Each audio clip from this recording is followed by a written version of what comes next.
This presentation will talk about the FFT software model and verification.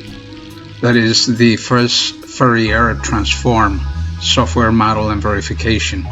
So I will cover several topics with respect to the Radix 4 code implementation, the performance and throughput, the FFT model and pipeline, and the FFT mathematical model and integration.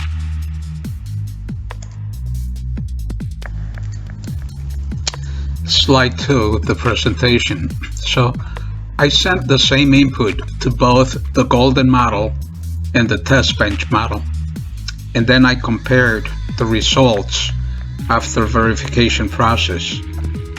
So if you recall, within the UVM, the Universal Verification Methodology, so errors can be measured as real and imaginary numbers.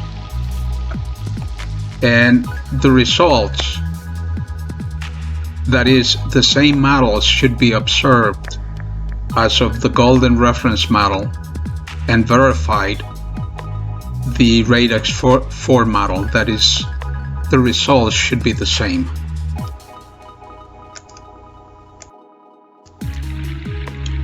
Slide 3. So now I build up the mathematical implementation. Looking up at the model, I get the mathematical component, that is the butterfly, add and subtract as illustrated in the block diagram. So now I can run the test bench of the Radix 4 model and compare it to the Simulex model or the golden model, and compare the results of the real and imaginary numbers. If there is a match, then okay. Slide 4. So the diagram illustrates the run of the Radix 4 implementation and the test signals, and they are compared. But I also ran a floating point and compared it to the fixed point in Simulink model. Then I override the data on the floating point model and look at the minimum and maximum values during the run. So after I ran the original golden model and then compared it to the modified model, and some bits of fractions were added. Slide 5. Here I showed the modeling of two registers before and after multiply.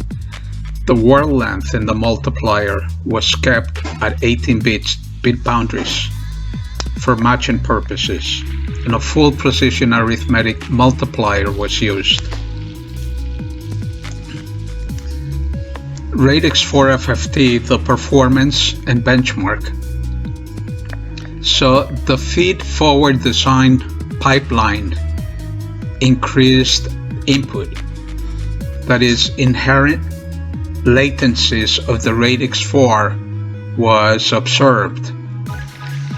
The mathematical component 3/4 times 4096 over Radix 4 gives you 768 cycles.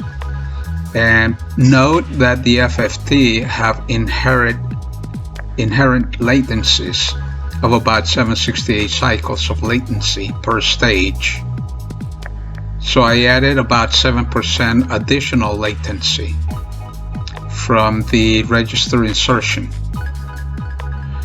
And here the FFT size is 4096 point. Achieved a clock frequency of 466 MHz at a throughput of over 1.6 gigasamples per second. Slide 7. Here the cost simulation of the Radix 4 model was done with Mentor Graphics ModelSIM for verification purposes. and verified that the results of the code in ModelSIM was the same as the golden model used in Simulink.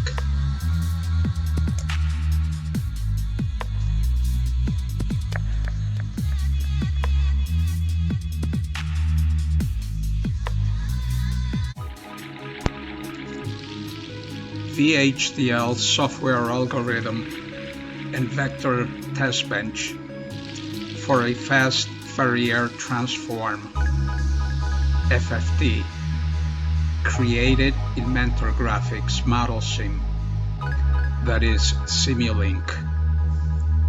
So here is how I create a typical ModelSIM environment. So I start by adding one Verilog source code file, then create and specify a file name. After file name has been specified, now I will make a file name which is the new entry that will appear on the project panel that is created by the ModelSIM. Now that the file is created, I will write the Verilog code to the file. Then I click on Item and select Edit. Once I have created the file, the Verilog code that I have written to that file, in this case it would be the FFT, the Fast Fourier Transform, which I have shown and illustrated in this example. Then click on Item and select Edit. Notice that on the right side of the screen, the next editor becomes visible.